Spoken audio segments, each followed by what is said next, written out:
Good morning dear students, कैसे हो आप सभी। ऑनलाइन क्लासों में आपका हार्दिक अभिनंदन है।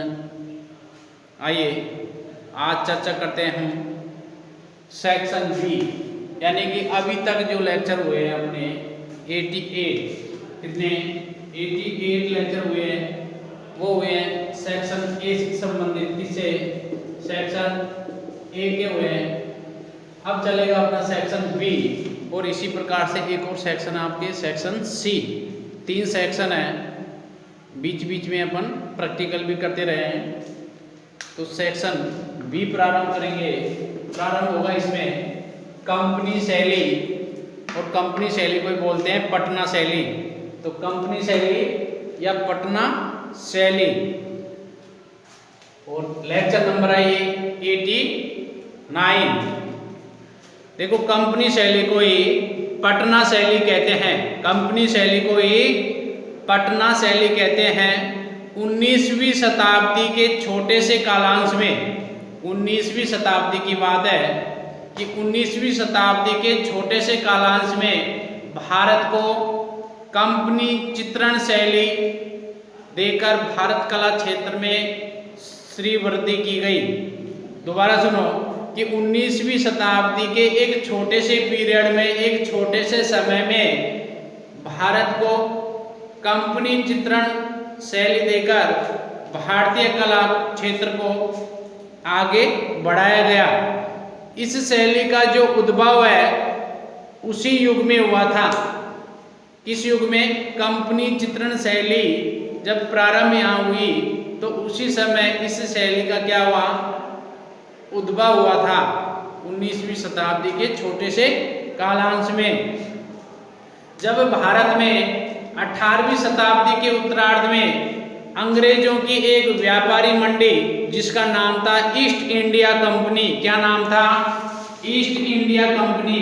ईस्ट इंडिया कंपनी, ये ईस्ट इंडिया कंपनी 1857 में भारत में आई और यहाँ आकर इन्होंने कब्जा कर लिया भारत के ऊपर। यहाँ पे जगह जगह पर इन्होंने अपनी कंपनी स्थापित कर ली और भारतीय लोगों से ये कार्य कराते थे, उनका शोषण करते थे, कम पैसों में उन्हें परिश्रम करवाते थे। लेकिन उस वक्त अंग्रेज थे, पढ़े लिखे थे, तो पढ़े लिखे का जमाना होता है। तो ईस्ट इंडिया कंपनी ने यहाँ आकर अपने पैर जमा लिए और अपना अस्तित्व भी बना चुकी थी। और इसकी आड़ में अंग्रेजी जो सत्ता है वो भारत में सामाजिक, राजनीतिक, सांस्कृतिक तथा धार्मिक क्षेत्रों में अपनी जड़ें जमा चुकी थी। यानी कि सभी क्षेत्रों में उसने अपनी जड़ जमा ली थी।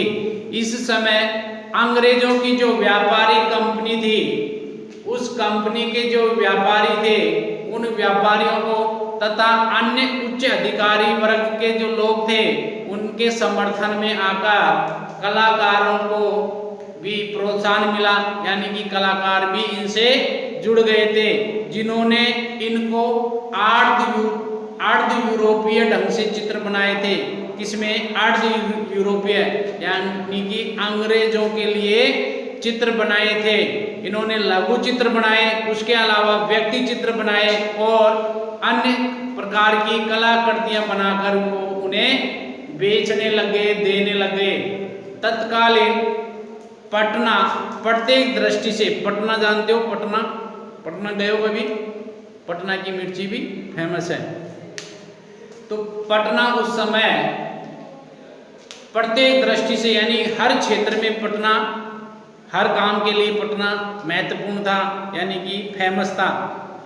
तो पटना में भी इन अंग्रेज अधिकारियों ने अपनी कंपनी लगाई, जिससे इनको काफ़ी अच्छा फायदा होने लगा और इन्होंने खूब सारा पैसा वहाँ से कमाया। तो इस कारण से कंपनी शैली का नाम आते ही पटना भी नाम जुड़ जाता है उसके साथ में, क्योंकि कंपनी शैली ज़्यादा प्रभावित हुई पटना क्षेत्र में। किस क्षेत्र में? पटना क्षेत्र में। तो अंग्रेजी जो प्रशासन था और उसके अलावा व्यापार का जो विशिष्ट केंद्र था वो बन गया था पटना।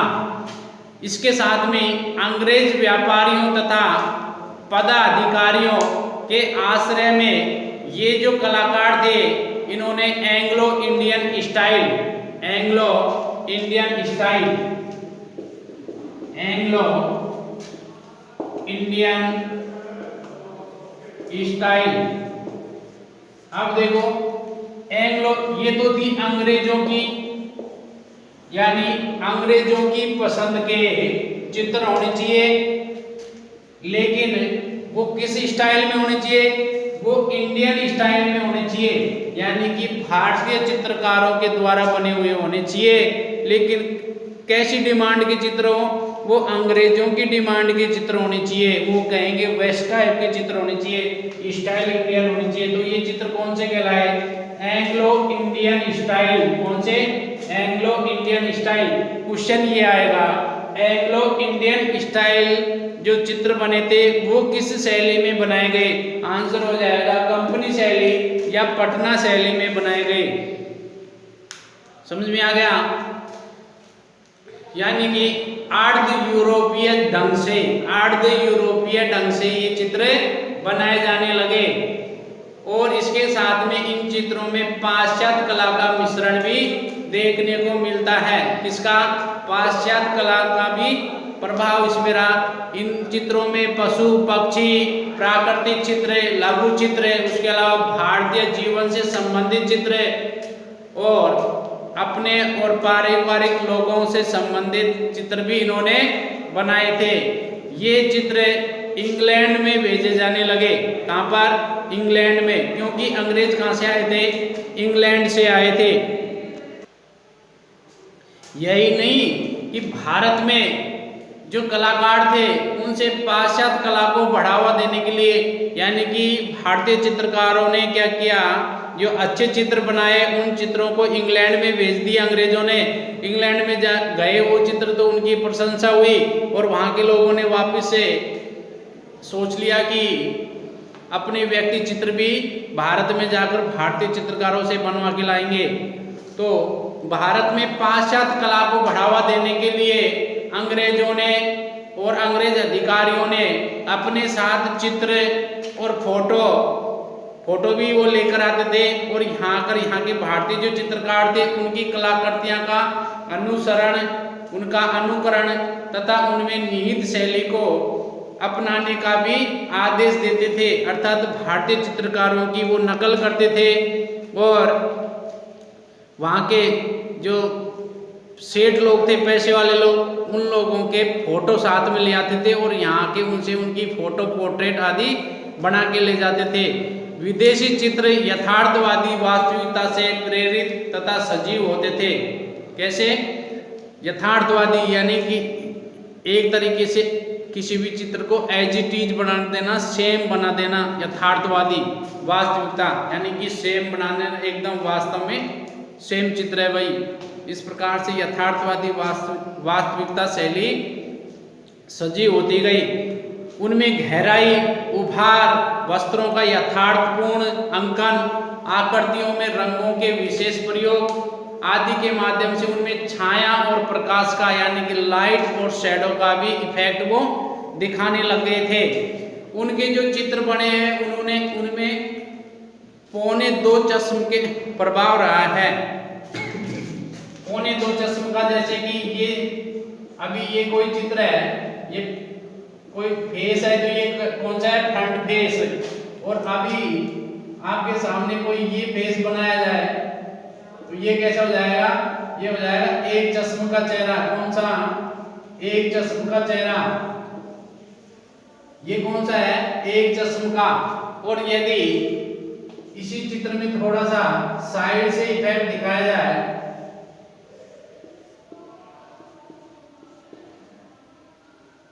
तो ये हो जाएगा 2.25 चश्म का चेहरा। कौन सा, 2.25 चश्म का चेहरा। तो इस प्रकार से 2.25 चश्म के चेहरे अधिक बनने लगे।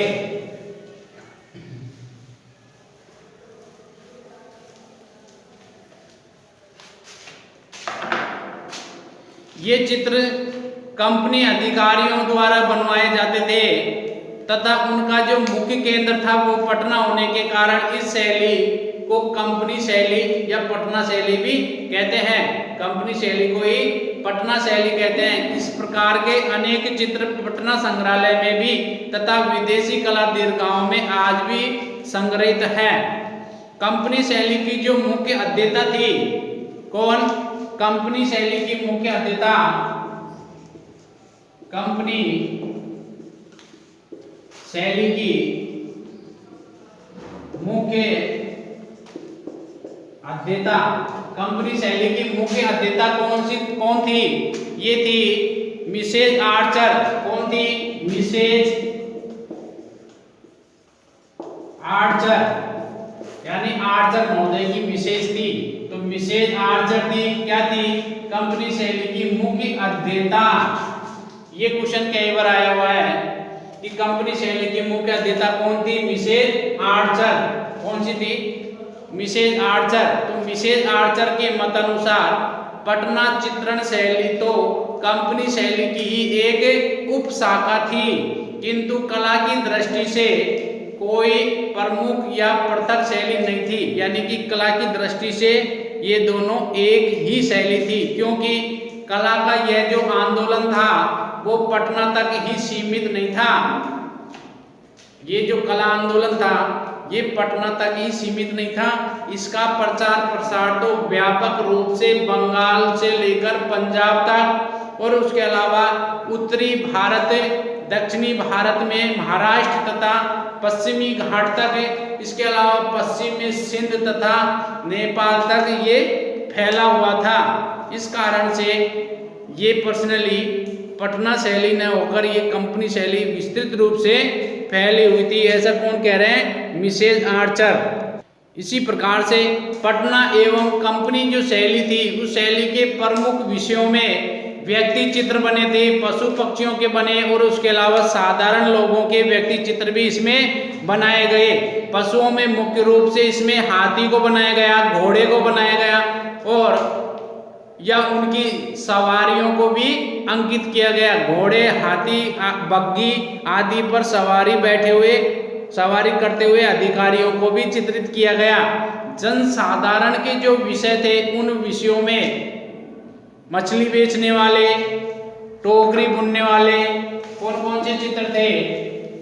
आइए चर्चा करते हैं कि कंपनी शैली के प्रमुख चित्र, कंपनी शैली के चित्रों के विषय, इनके चित्रों के विषय कौन कौन से थे? तो इन्होंने क्या किया? पशु पक्षियों के चित्र बनाए, उसके अलावा व्यक्तियों के चित्र बनाए, साधारण लोगों के चित्र भी बनाए। तो देखिए कौन से? मछली बेचने वाले, मछली बेचने वाली या वाले कोई भी मान लो, क्योंकि अंग्रेज आते थे किसके माध्यम से? ये आते थे जहाजों के माध्यम से, क्योंकि उस वक्त न तो कोई एरोप्लेन था न रेलगाड़ी तो थी, लेकिन ज़्यादातर जहाज़ों से आते थे। तो जहाज़ों से आएंगे तो बंदरगाह पे उतरेंगे, बंदरगाह पे उतरेंगे तो वहाँ तो समुद्र है, तो वहाँ पर मछली मिल जाती थी, ये लोग खूब खाते थे। तो इन्होंने बनवाया कोई ये मछली बेचने वाली औरत का चित्र बना दो, तो भारतीय चित्रकारों ने बना दिया। तो इनके मुख्य चित्र हो गए मछली बेचने वाली, टोकरी बुनने वाली,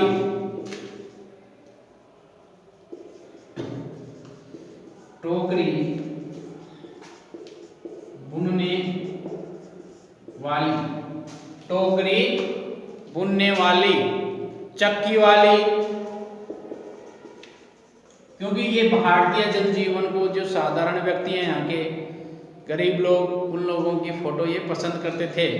चक्की वाली, और यहाँ से फोटो खींच के ले जाते थे। आज भी अगर कोई अंग्रेज आपने देखा होगा आपकी आसपास की गलियों में घूमते हुए या कहीं पर भी, तो वो उनके साथ में क्या कैमरा होता है कि वो कोई भी उनको नई चीज़ दिख जाती है, यानी बकरी का बच्चा भी अगर उनको दिख गया तो वो तुरंत क्या करेंगे, उसकी फ़ोटो खींच लेंगे। दो कबूतर एक जगह बैठे हुए दिख गए, बात कर रहे हैं आपस में कबूतर, तो ये तुरंत उसकी फ़ोटो खींच लेंगे जैसे कि इन्होंने कबूतर देखे ही नहीं हो। सही है ना। अभी मैं कई बार जयपुर में पेंटिंग करता रहता था, तो ये लोग खूब सारी फ़ोटो खींचते थे। लेकिन एक बात है, ये कोई भी फ़ोटो खींचते थे ना किसी भी व्यक्ति की, कोई चित्र बनाता हुआ, कुछ भी कार्य करता हुआ, सबसे पहले ये अनुमति लेते थे। ये अपनी इस तरह नहीं है वैसे खींच लिया भाग गए, अनुमति लेते थे। ये तो ये संयम रखते हैं। तो चक्की वाले चित्र भी बनाए, उसके अलावा लोहार, क्योंकि साधारण जीवन के चित्र इनको पसंद थे। उसके अलावा जैसे दर्जी बना दिया, दर्जी, टेलर को बना दिया, सेविका, इस प्रकार के चित्र बनाए। उसके अलावा मिट्टी के खिलौने बनाने वाले, कौन सा चित्र है, मिट्टी के खिलौने बनाने वाले, मिट्टी के जो खिलौने बनाते हैं उनके भी चित्र इनको पसंद आते थे। और मिट्टी के बर्तन बेचने वाले आदि प्रमुख विषयों को इन्होंने चित्रित करवाया। और इनके जो चित्र होते थे ये हाथी दांत की फलकों पर, हाथी दांत की फलक होती है ना, उसके ऊपर या कागज पर भी ये चित्रित होते थे, जिसमें वसली शीट होती है, उस वसली शीट के ऊपर लघु चित्र बना सकते हैं, उसमें अच्छी प्रकार से बन सकता है। इसके अलावा ये जो अभ्रक के पत्र होते हैं, अभ्रक के पत्ते, उन अभ्रक के जो पत्र उनके ऊपर भी इन्होंने सूक्ष्म अंकन करवाया और अपने साथ में इंग्लैंड ले गए। पटना शैली के चित्रों में रेखांकन में जो कठोरता झलकती है और जो भावोद्दीपन होता है वो कम एक प्रकार से कम ही दिखता है। चित्रों में प्रयुक्त रंग भी फीके दिखाए गए हैं। चित्रकारों ने क्या किया है, जो चित्र बनाए हैं उनमें जो प्रयुक्त रंग हुआ है उसे थोड़ा सा फीका दिखाया है, यानी कि बैकग्राउंड को थोड़ा सा डार्क कर देंगे तो मेन जो चित्र है वो थोड़ा फीका हो जाएगा। फीके रंगों में इन्होंने भूरे रंग का प्रयोग किया, हरे रंग का किया, गुलाबी रंग का प्रयोग किया और कहीं कहीं पर शाह कलम का यानी कि काले रंग का भी इन्होंने प्रयोग किया, जो आकर्षक नहीं लगते हैं, मतलब इतना खास वो आकर्षित नहीं होते हैं, लेकिन उनकी जो मेन फॉर्म है उसे वो आकर्षित बना देते थे। इस कारण से इन्हें अंग्रेज खरीद लेते थे सस्ती दामों पर। देखिए चित्रकार चित्र बना दिए, उसके बाद में अंग्रेज क्या करते थे, नाटक करते थे, पैसे नहीं देते थे उन चित्रों के, तो चित्रकार बेरोजगार हो गए। तो इन्होंने क्या किया, शुरू से ही इन्हें सस्ती दामों पर खरीदना प्रारंभ कर दिया। तो अब जब चित्रकार भूखा मरेगा तो बताओ क्या करेगा। तो चित्रकारों ने चित्र बना कर बंदरगाह पर पहुंचा दिए, यानी जहाँ पर ये जहाज आते थे जाते थे, हाँ, तो वहीं पर अंग्रेज अधिकारी आते थे तो वहीं पहुंच गए लोग बाग, क्योंकि इंडिया के लोग वैसे ही बहुत दिमाग वाले हैं, कमाने के क्षेत्र में तो अपना जुगाड़ बिठा लेते हैं किसी प्रकार से। अभी लॉकडाउन में सब कुछ बंद था, लेकिन भारत के जो लोग हैं वो बंद नहीं थे, उन्होंने कहीं से कुछ भी करा के बस पैसा आना चाहिए। तो ये लोग बंदरगाह पर पहुंच जाते थे, वहीं जाकर जैसे आप लोगों ने देखा होगा, अब जनवरी आने वाली है, दिसंबर के महीने में लोग बाग कैलेंडर को उंगलियों में पोक के ऐसे बेचते हैं मार्केट में, 5-5 रुपये, 10 रुपये, 10 रुपये, कैलेंडर 10 रुपये, नई साल का पंचांग 5 रुपये, 10 रुपये, 10 रुपये, बहुत मिल जाएंगे आपको ऐसे। तो फिर अपन को जैसे कैलेंडर चाहिए तो उसको बोलेंगे इधर कितने का दिया, 10 रुपये का, नहीं 10 का तो महंगा है, 5 रुपये में दे दे, ऐसे लास्ट में जाता चल ले जा 5 रुपये में ले जा मजे का। तो इस प्रकार से वो अंग्रेजों के पास साहब ले लो। अब वो अंग्रेजी जानते नहीं थे, लेकिन बोलते थे हिंदी में कैसे न तैसे, वो समझ जाते थे अंग्रेज भाई ये बेचने की कह रहा है। तो कितने में दिया, जैसे 20, तो वो मना कर देंगे, वो कहेंगे ओनली 5, 6, 8, 10, तो फिर 10 रुपये में वो सोचते जा रहा है नहीं लेगा ही, चलो 10 रुपये तो आए, तो 10 रुपये में बेच दिया उसको। इस प्रकार से आमदनी कम होती थी, लेकिन करे क्या, उनका बेरोजगार थे, उसका रोजगार प्राप्त करने के लिए वो कम दामों में चित्र बेचने लगे और अंग्रेज अधिकारी भारतीय चित्रकारों का शोषण करने लग गए थे। तो अब चर्चा करते हैं अपन कंपनी शैली के प्रमुख चित्रकार कौन कौन से हुए थे जिन्होंने सस्ते दामों में चित्र बेचे थे।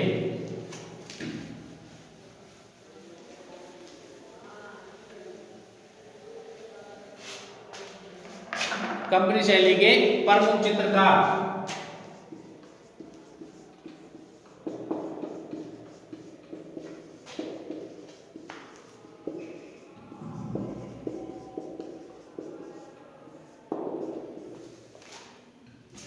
देखिए कौन कौन से चित्रकार थे। सेवकराम, ये बहुत फेमस चित्रकार थे इसलिए स्टार लगा रहा हूं। सेवकराम कंपनी शैली का सबसे ज्यादा फेवरेट चित्रकार था सेवकराम। क्या नाम था? सेवकराम। इसके बाद में आए लाला ईश्वरी सिंह। लाला ईश्वरी प्रसाद, इनके ऊपर कई बार क्वेश्चन आ गया कि लाला ईश्वरी प्रसाद निम्न में से किस शैली के प्रमुख चित्रकार रहे हैं? तो कंपनी शैली या पटना शैली के। और इन ईश्वरी प्रसाद थे, ये कोलकाता आर्ट स्कूल के भूतपूर्व अध्यापक थे। कौन थे? कोलकाता स्कूल ऑफ आर्ट के भूतपूर्व अध्यापक रहे हैं। कौन रहे? लाला ईश्वरी प्रसाद, जिन्हें कंपनी शैली का चित्रकार माना जाता है, कंपनी शैली या पटना शैली का। इन लाला ईश्वरी प्रसाद के पिताजी थे जिनका नाम था शिवलाल। क्या नाम था? शिवलाल। शिवलाल, शिवलाल कौन थे? शिवलाल थे ईश्वरी, लाला ईश्वरी प्रसाद के क्या लगते थे? पिताजी लगते थे, पिताश्री, और जिनका नाम था शिवलाल। ये शिवलाल भी चित्रकार थे और ये भी कंपनी शैली में चित्र बनाते थे, यानी कि ये दोनों बाप, पिता और पुत्र दोनों ही कंपनी शैली के चित्रकार थे। उसके बाद में उषालाल, क्या नाम है? उषालाल या लिखेंगे उल्लासलाल, कुछ भी बोल दो इनको, उषालाल या उल्लासलाल। कौन सी शैली के हुए? कंपनी शैली के। उसके बाद में जयराम दास, क्या नाम है? जयराम दास। जयराम दास भी कंपनी शैली के प्रमुख चित्रकारों में माने जाते हैं। उसके अलावा झूमकलाल, क्या नाम है? झूमकलाल, फकीरचंद आदि प्रमुख चित्रकार कंपनी शैली के रहे हैं। तो देखिए दोबारा से कंपनी शैली के प्रमुख चित्रकारों में अपन चर्चा कर रहे हैं सेवकराम की, इसके अलावा शिवलाल, लाला ईश्वरी प्रसाद। लाला Ishwari Prasad Kolkata school of art के भूतपूर्व अध्यापक भी रहे हैं। और लाला ईश्वरी प्रसाद के पिताश्री कौन थे? शिवलाल, जो भी कंपनी या पटना शैली के प्रमुख चित्रकार रहे हैं। उसके बाद में भूषालाल या उल्लासलाल, जयराम दास, झूमकलाल और फकीरचंद आदि प्रमुख चित्रकार रहे हैं किसके? कंपनी शैली के या पटना शैली के। इसी प्रकार से कंपनी या पटना शैली में यूरोपीय शैली एवं मुगल शैली से प्रेरणा पाकर इसका जन्म हुआ। दोबारा सुनेंगे कि यूरोपीय शैली एवं मुगल शैली से प्रेरणा पाकर इस कंपनी या पटना शैली का जन्म हुआ, यानी कि मुगल या यूरोपीय शैलियों के यथार्थवादी जो तत्व थे उनमें सम्मिलित होकर, जिसमें छाया प्रकाश को दिखाया गया, लाइट शेड को दिखाया गया, इसके द्वारा चित्र में वास्तविकता उत्पन्न की गई और उसमें गठनशीलता एवं उभार दिलाने का प्रयास किया गया। चित्र की जो आउटलाइन है खुलाई वो मुगल पद्धति जैसी बारीक रेखाओं द्वारा की गई है। कैसे की गई है? चित्र की जो आउटलाइन है वो मुगल पद्धति जैसी बारीक रेखाओं द्वारा की गई है। उसके अलावा वस्त्र और आभूषण की जो डिजाइन है उन्हें बारीकी से दिखाई गई है। वस्त्र और किसकी, आभूषणों की जो डिजाइन है उसे बारीकी से दिखाई गई है। लेकिन सन 1857 ईस्वी में करीब पर्दाज दर्शाने की एक मुगलिया परंपरा रही है, तो उसके माध्यम त्याग दिए थे, यानी कि उस मुगलिया प्रभाव को हटा दिया गया था तथा रंग को पानी या तेल माध्यम में गहरा हल्का फैलाकर छाया प्रकाश का ध्यान रखते हुए इन चित्रों को पूरा किया गया है। तो अब चर्चा करते हैं अपन पटना शैली या कंपनी शैली के चित्रों की प्रमुख विशेषताओं के बारे में, जिसमें चित्र प्राय छोटे छोटे बनाए जाते थे, यानी कि कार्ड के साइज के, अपनी शादी के जो कार्ड होते हैं ना, इस साइज के छोटे छोटे चित्र बनाए जाते थे, ताकि उन्हें अंग्रेज लोग जब लेके जाते थे तो जहाज में भी क्या वजन के हिसाब से किराया लगता था, तो वो ज़्यादा आफत नहीं हो, ले जाने में कोई दिक्कत नहीं हो, इसलिए वो कार्ड की साइज के, पोस्ट कार्ड होता है ना, उसकी साइज के कार्ड चित्र बनाए जाते थे। चित्रों के लिए कागज तथा हाथी दांत की जो पट्टियां होती थी, इनका प्रयोग किया जाता था, हाथी दांत की पट्टियों का प्रयोग किया जाता था। इन पर टेम्परा चित्रण न करके इन पर जल रंग एवं तेल रंग का चित्रण किया था। किसका, जल रंग यानी वाटर कलर का प्रयोग नहीं हुआ है इनमें, एक्रेलिक रंग का और ऑयल कलर का चित्रण किया गया है, यानी कि इन दोनों कलर से बनाए गए हैं। इसके अलावा विदेशी जो कागज था, इसका इस्तेमाल भी किया गया है। भारतीय लोगों को विभिन्न प्रकार की वेशभूषाओं को पहने हुए और उनके रहन सहन, खान पीन आदि को भी चित्रित किया गया है। आकृतियों में प्राय 1.5 चश्म का चेहरा अधिक बनाया गया है, जिसमें चेहरे का जो एकदम पूरा फेस नहीं, जिसमें एक आंख पूरी दिखे और दूसरी आंख आधी दिखे, तो वो फेस कौन सा हो जाएगा, 1.5 चश्म का। कंपनी शैली के चित्रों में अनुकृत पोत को विशेष रूप से दर्शाया गया है। इसके अलावा विभिन्न प्रकार की जो विषय वस्तुएं हैं उनका भी समावेश हुआ है, और दृश्य चित्रों में परिप्रेक्ष्य यानी पर्सपेक्टिव का बड़ा ध्यान रखा गया है। किसमें, दृश्य चित्र में पर्सपेक्टिव का विशेष ध्यान रखा गया है। इस प्रकार से कंपनी शैली के चित्रों में भारतीय जनजीवन का चित्रण हुआ है, यहाँ पर धार्मिक कथाओं का चित्रण किया गया है, देवी देवताओं का चित्रण हुआ है, देवी देवताओं की जो छवियां हैं उनका चित्रण हुआ है। उसके अलावा प्रसिद्ध लोगों एवं आश्रयदाताओं के व्यक्ति चित्र भी बने हैं, नृत्य संगीत के भी चित्र बने हुए हैं। तो आदि इन सभी विषयों को अंग्रेज पसंद करते थे, और भारतीय रीति रिवाज, धार्मिक उत्सव, मेले, शादी विवाह आदि सभी में जो फंक्शन हुआ करते थे, इनको ये फोटो यानी कैमरे में फोटो खींचते थे और भारतीय चित्रकारों से क्या करते थे, चित्र बनवाते थे और अपने साथ में ये इंग्लैंड ले जाते थे। इस कारण भारतीय चित्रकारों का जीवन यापन चलता रहा। और ये शैली कौन सी शैली, कंपनी शैली, इसमें भारतीय शैली और इसमें कौन सी, अंग्रेजों की जो शैली थी, यूरोपीय शैली, इन दोनों शैली का मिश्रण है। इसके अलावा इसमें मुगल शैली का भी मिश्रण है। तो ये चर्चा हुई आज आपकी पटना शैली या कंपनी शैली के बारे में, जिसमें अपन ने चर्चा की किस प्रकार से अंग्रेज लोग आए, कौन से चित्र पसंद करते थे, भारतीय चित्रकार कौन कौन से थे जिन्होंने चित्र बनाए, और लास्ट में अपन ने इनके विषयों के बारे में चर्चा की, और फिर चर्चा की इनके चित्रों के विषयों की जो प्रमुख विशेषताएं थी उनके बारे में। तो आपको ये समझ में आ गया होगा। मिलते हैं नेक्स्ट लेक्चर में, तब तक के लिए जय हिंद, जय भारत और भारत माता की जय हो।